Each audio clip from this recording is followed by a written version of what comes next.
Warning: this film contains images and voices of Aboriginal people who have passed away.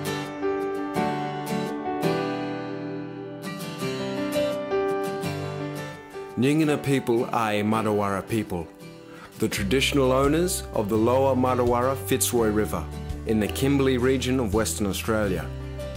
Throughout the past century, Nyingina people have adapted and responded to waves of government policies and actions aimed at marginalising Nyingina capacity for living independently on their land.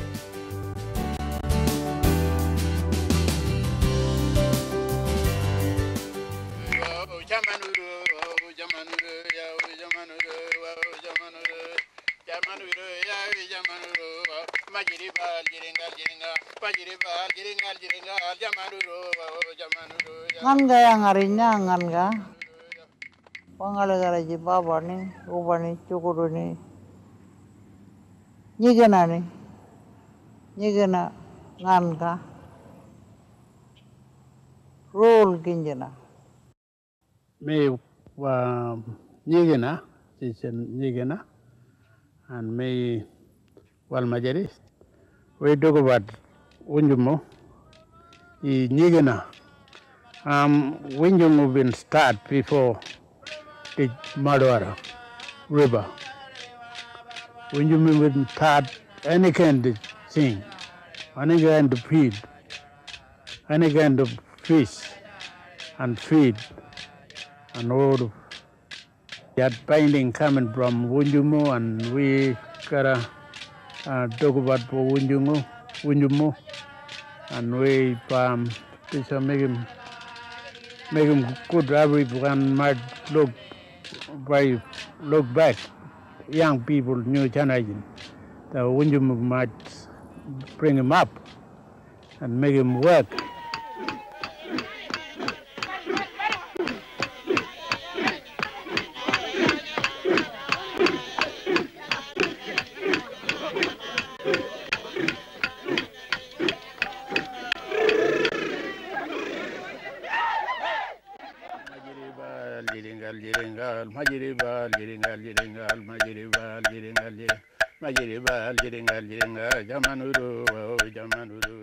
The sort of cultural knowledge is, it's in a sense, it can be very unifying for the generations. It can be what brings people together.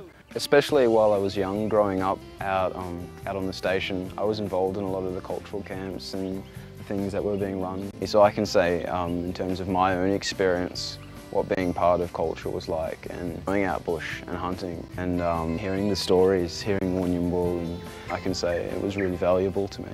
I was born on Mount Anderson, but my mother was grow up in Riviere because my grandfather took all his family back there. The two brothers got shot. As we was growing up on that side of the river, Fitzroy, people used to walk from here, from Mount House, to visit my family in Riviere and Mount Anderson. Walk. No riding horse, no motorcar, and walk back up this way to work. And these say history, what I've been told. I know who I am. I know I speak my language.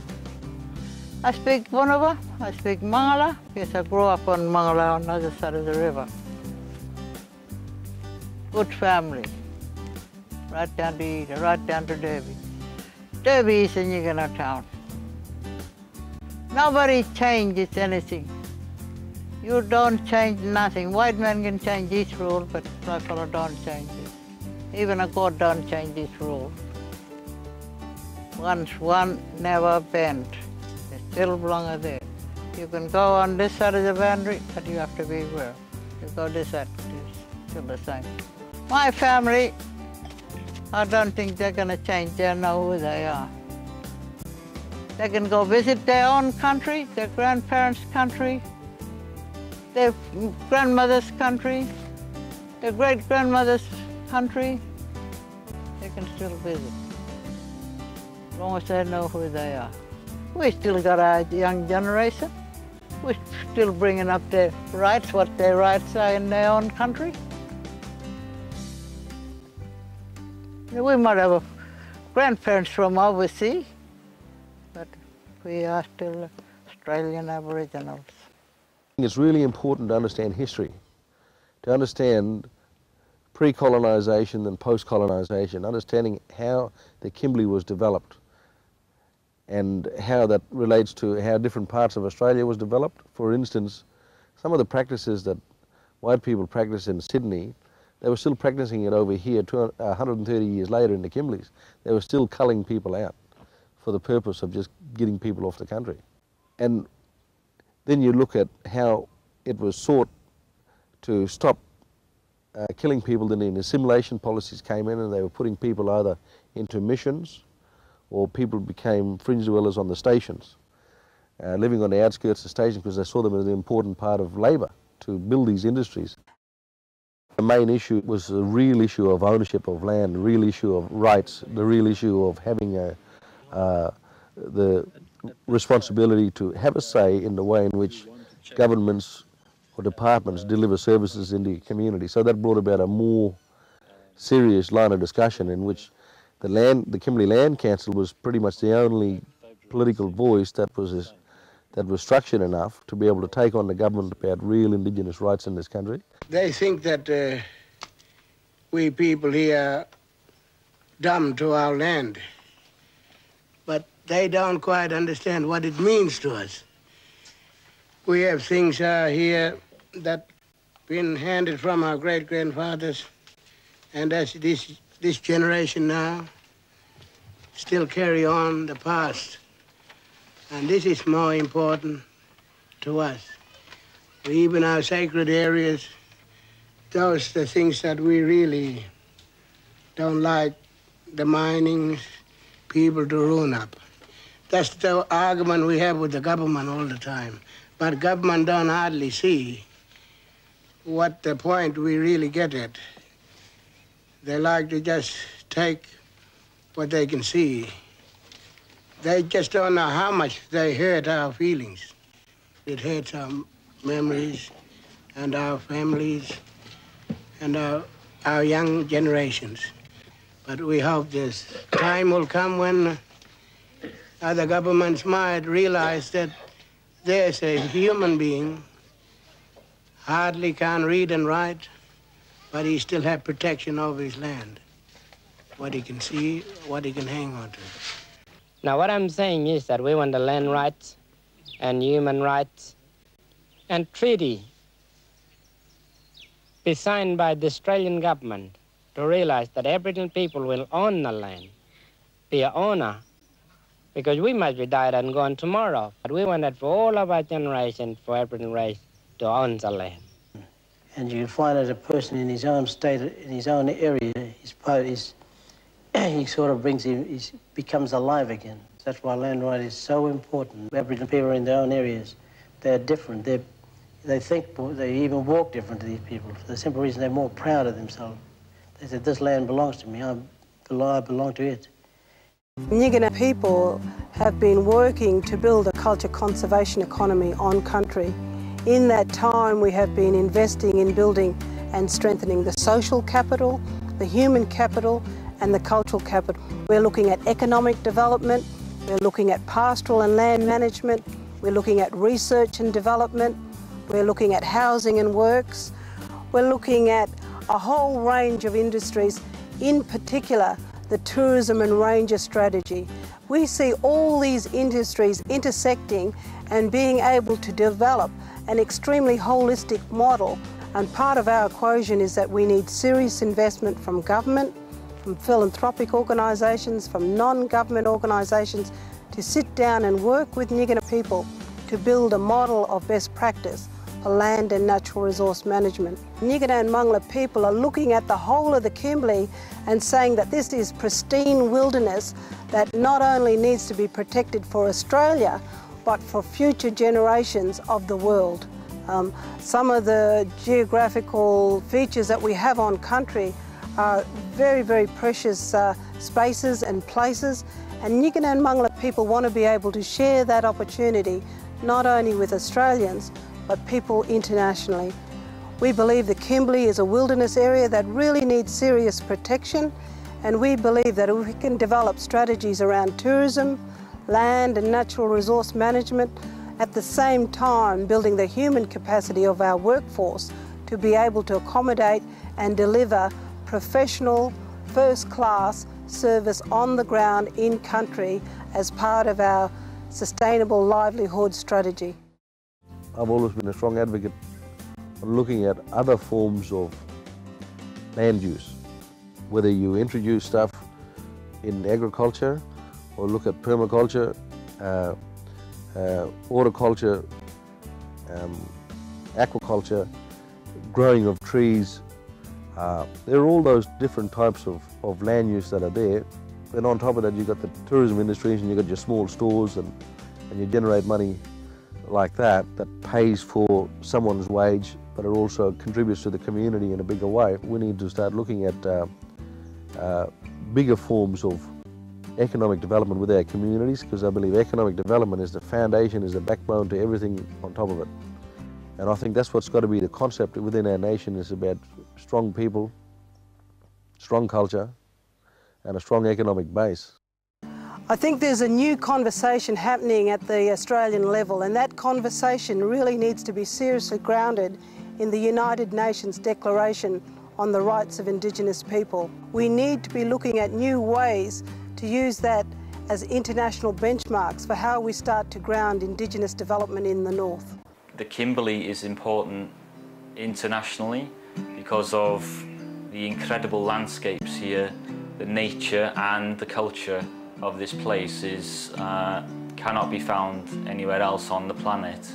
So what we're saying is the future industries of the Kimberley should be industries that do not have an environmental impact, and also they should be industries that are compatible with the culture here.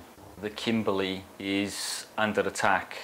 We know that there's the potential for coal, uranium, copper, diamonds, bauxite, iron ore, zinc, lead, as well as other precious metals. We know that this industry needs an incredible amount of water. We're really concerned that groundwater would be used and what that would mean for all the pools and the billabongs along the Fitzroy River, particularly in the dry season. The Fitzroy River, or the Mardoowarra as known to traditional owners, has been listed as a heritage site for the whole of the river. The traditional ecological knowledge to date demonstrates that we are talking about a pristine living water system. Now, the Fitzroy River is connected to water soaks, to springs, and to date we still do not know and understand from a scientific perspective what the relationship is between underground water and surface water. Nyigina and Mangla people are very concerned at the moment because there is a proposal from a mining company to mine thermal coal on the Fitzroy River. The evidence that's coming out of New South Wales is showing that the technology that they're talking about is going to have some very serious negative impacts, not only on the river, but on the landscape and the environment. Mardoowarra, very important, that Nyigina people, we know in the portion of Mardoowarra, Blanche, Nyigina people. And what we gotta do? When they portion them, just thing, they're washing that, when they take them, just what they mine, and they're gonna let them go that water, rubbish water, and what we gotta do? We don't want them that mining. No river, no people. There is a lot of pressure on traditional owners to consider mining. The pressure is coming from government, it's coming from mining companies, and even from some Aboriginal organisations. I think it's time to consider what are the alternatives to mining, particularly alternatives that are going to produce sustainable development. As far as we're concerned, this would have also an international impact. This coal would have a huge amount of greenhouse gases if it was to be mined and exported to India. And at the moment, every country in the world realises that we need to cut the amount of greenhouse gases going into the atmosphere. So we have a responsibility as a country and to future generations that we don't open a new coal province in the Kimberley. Mining to date, right around this country, has not proven to be beneficial to Aboriginal people. The extraction of thermal coal from a pristine wilderness area is counterproductive. We need sound, rational discussion and debate. We need strong scientific evidence to show that the coal that's located within the Fitzroy River gravel bed is priceless. We cannot afford to mine that coal because of the implications to the ecosystem, to the environment, to the landscape and to the people. One of the issues that often doesn't come up is what is the real cost of some of these mining efforts. And in terms of often the companies might say, well, the cost is whatever the cost of the equipment and the immediate removal of earth and the labor costs and all that, without talking about what's the cost to the community, what's the cost not only to the physical health of people, whether it's ingesting different materials in their lungs or whatever, like lead in children, the impact on their physical health, but what does it do to cultural health? What does that do when someone loses that connection spiritually? What does it do when a sacred river is so polluted that people can't go there to have ceremony, to drink the water, to bathe, or to do whatever they did traditionally in that river? What does that do to their sense of identity, to their sense of self-esteem, to their sense of who they are as Indigenous people and as in relationship with Mother Earth? And what we've seen, what I believe, is that that continued process of constant attacks on our self-esteem, on sacred sites, is one of the contributors to post-traumatic stress. So it's not just physical health, it's our mental, it's our emotional health that has multi-generational impact. I'm an adjunct professor at the University of WA. I've been working in freshwater ecology for a long time, and I've been involved in a lot of environmental impact assessments previously. And there are a whole range of impacts which could potentially happen here. Things like the cracking of the ground if we have deep underground mining. When you bring coal to the surface and hasn't been exposed to air and water before, it produces sulfuric acid, and unless that is some way completely contained, there's a potential for it to get into underground water sources and into rivers, and of course sulfuric acid in rivers would be a disaster. Although the underlying geology might be known, you cannot guarantee there won't be cracks. And if there are cracks in that underlying geology, those cracks could be exactly where the toxic water will get through. And also, of course, you've got to take into account the fact that this area is prone to cyclones and floods. And although they might have a dam which can contain that water in most situations, I'm not convinced that they could do it in a cyclone situation where we have floods as we've seen around the country recently. At the moment, the company is only proposing one relatively small mine in the Duchess Paradise region, but that's a very, very small portion of the total lease area that the company has.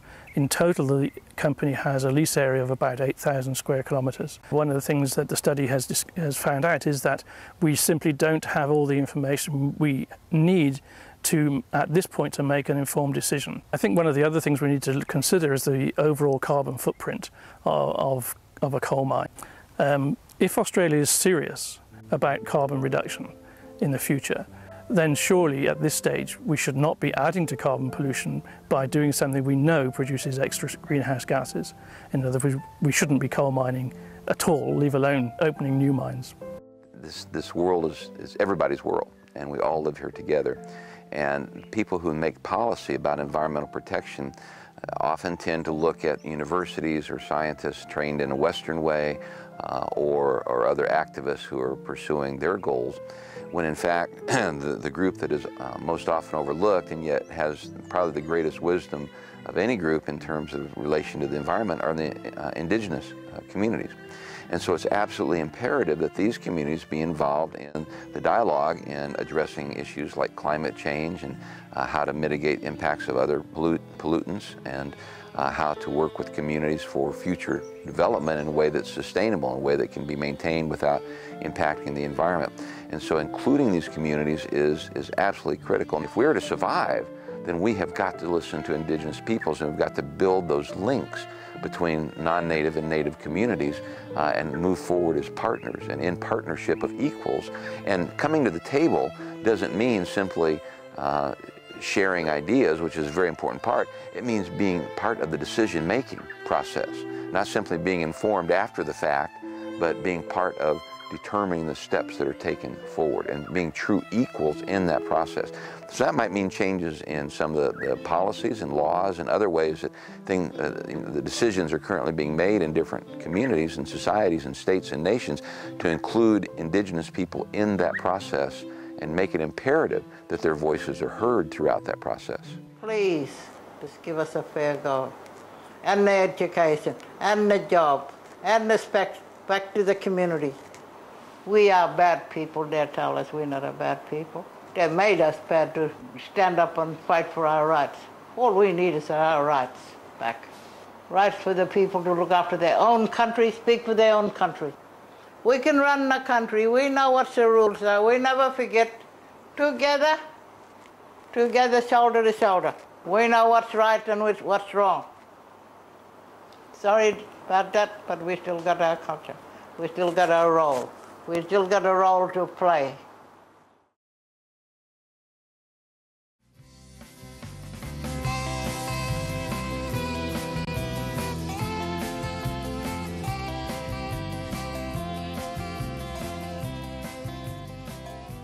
Well, from the research that I've done and the extensive research I've seen from other people, the science has shown us either the river or the mine, and unless Ray Resources can prove that aren't the only two options, I'm not really satisfied for having the mine coming here. I think it'll disturb more than just the river, it'll disturb the people, the tourism industry of Broome. There'll be a lot of other jobs and stuff will be lost, only 50 will come out of the mine.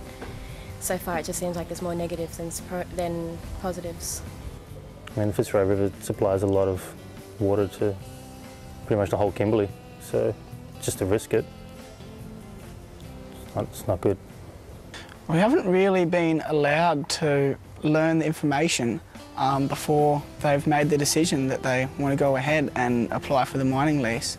I feel like the community should be allowed to have their opinions known and be given a period of time to actually have the research done before these mining companies just come in and say that we're going to do this here, this is already planned, we've already applied for it, hurry up and get your research done, we've given you a deadline.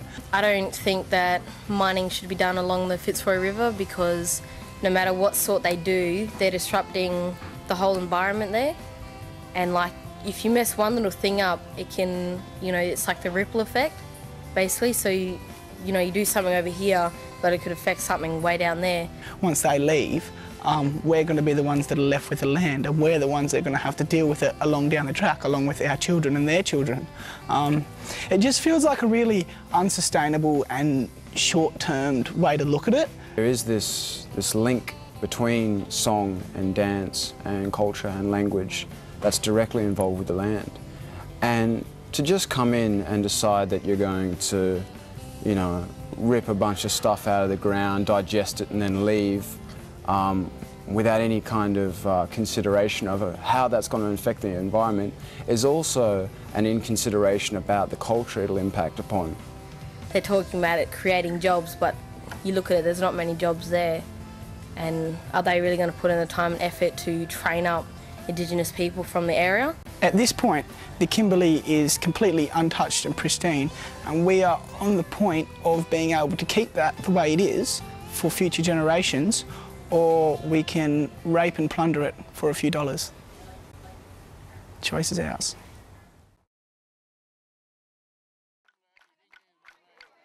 We got a strong culture. We can dance. We got a story and culture.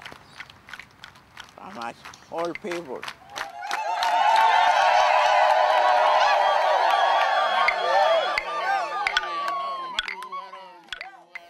On the 12th of October, the night of the blue moon, a very special event took place at James Price Point, Walmadany, the site of the proposed LNG hub on the pristine coastline of the remote Kimberley region of Western Australia. This celebration was facilitated by Dr. Anne Polina in partnership with Teresa and Joseph Rowe. Senior elders came from all over the Kimberley to share their songs and dances for this Corroboree. This celebration was to show the gratitude from senior elders to local custodians and the many visitors for coming from all over the world, as well as ordinary Broome families and local businesses who are doing extraordinary things in recognition that we must hold this land, Walmadany, all together for all of us, as told by Paddy Rowe, Nyigina elder, custodian and lawkeeper in 1992. All the kids been running inside. Oh, that is little one too. And all the men, big mob, and all the women and men. Oh, nice. Well, I reckon it was very good. Everybody all joined in, all race of people, different race of people. Why? Because we want our land to be left alone.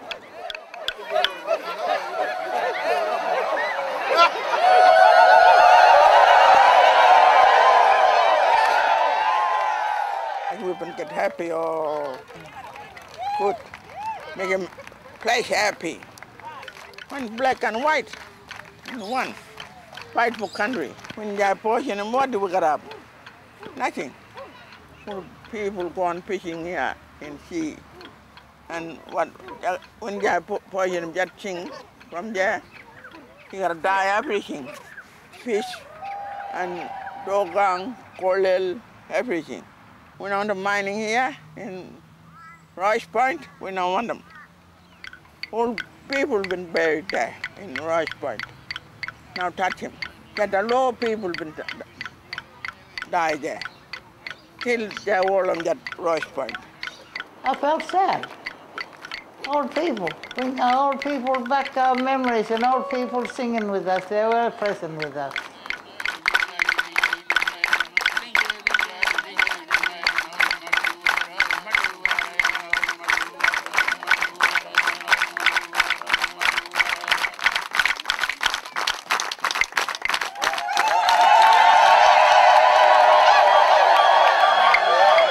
We never born got money. We got enough money from government. We get him food and clothes, that's all. That's the money we use him. That's all. We don't want the money. We gotta need money. More than 300 Aboriginal and non-Aboriginal people danced until sundown to the moon rise to support the traditional owners who are promoting the multiple values of the people, the land, the stories and the songs of the Kimberley for the present and future generations of the world to prevent the crime against Mother Earth, ecocide.